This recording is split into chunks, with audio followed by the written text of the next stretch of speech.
I didn't see that one coming. I thought, you know, a lot of respect for Nebraska, and their coach is a friend of mine, and their only loss was a hard-fought overtime game last week at those back-to-back night games, so just the wear and tear, but just a A to Z very good performance by our guys, so I'll answer your questions for you.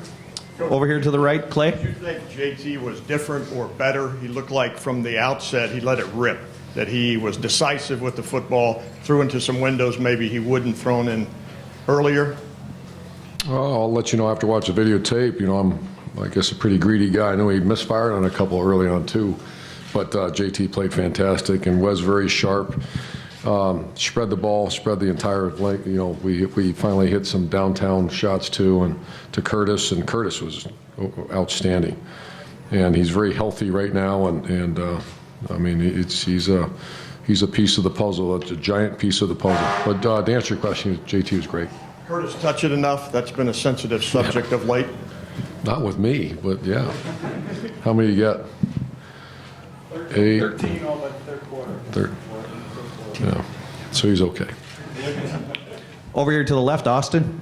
Urban, you seemed very relaxed, at least when you were around us earlier in the week, even after the last couple of weeks with what was going on offense. Were you really so confident? No, I've been going to acting school, and that was a mess.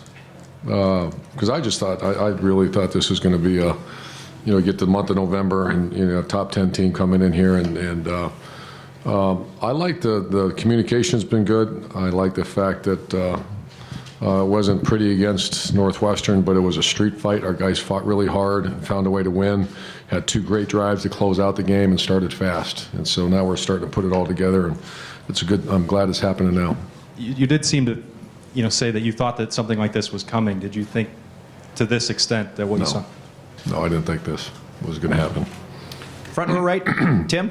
Yeah, Urban, could you speak to the impetus, I guess, that the Damon Webb interception return for a touchdown tip by Raquan McMillan just gave to the night? And, of course, Malik Hooker got another one. You guys now have a school record 6 interception returns for a touchdown. Just what that all meant. Yeah, that great momentum start, and then, you know, then the offense scored again, I believe, on our first drive again.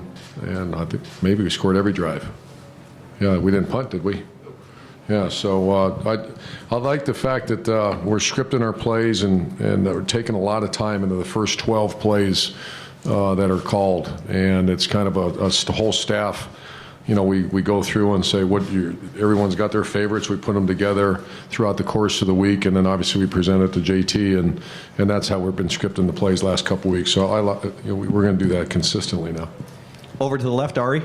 Urban, you've lost one game in November your entire career here, and you've been talking about we're getting closer. I like the attitude of the team. What's it like right now to have perhaps your most impressive win in November going down the stretch? And, I mean, is it kind of a relief to see that, hey, the light might have turned on? It is a little, Austin, is a little relief to know that right now I saw some explosiveness that we kind of been lacking in some positions, and I think relief is probably the correct word. That we all been waiting for that to happen, and like you said, no better time than the month of November to get that thing going. Urban, can you elaborate on the explosiveness comment, on what positions you were happy to see that from, and where did you The find skill it set, the offensive skill. You know, we've not been explosive at receiver this year, and when you throw for 300 plus yards, and obviously Curtis is very explosive. But I felt our receivers all day. They were running very sharp routes, very crisp routes against a good secondary, and JT was delivering the ball. But I thought our receivers played outstanding. Over here in the middle, Steve. Yeah, Coach, Mike Weber just seemed like maybe he left with a little bit of a shoulder issue. Just any idea? He's okay. Yeah, he's had an AC sprain. He's fine. That was precautionary. And just also ask, had a lot of guys who haven't gotten a chance to play in the last month because all the games have gone down to the wire. How important was it to get a McCall and Burrow? Boy, DeMario looked great, didn't he? Defense guys. Is he playing for a bigger role, McCall? Yeah, he might now. I mean, he's probably going to be our punt return. I'm going to evaluate that over this next few days. But I thought he was very good. I thought Brendan Bowen in the offensive line was getting the next guy in and played very well. And A.J. Alexander contributed. So that was good to get those guys in. And final 2 questions will come from Ivan and Pete over on the left.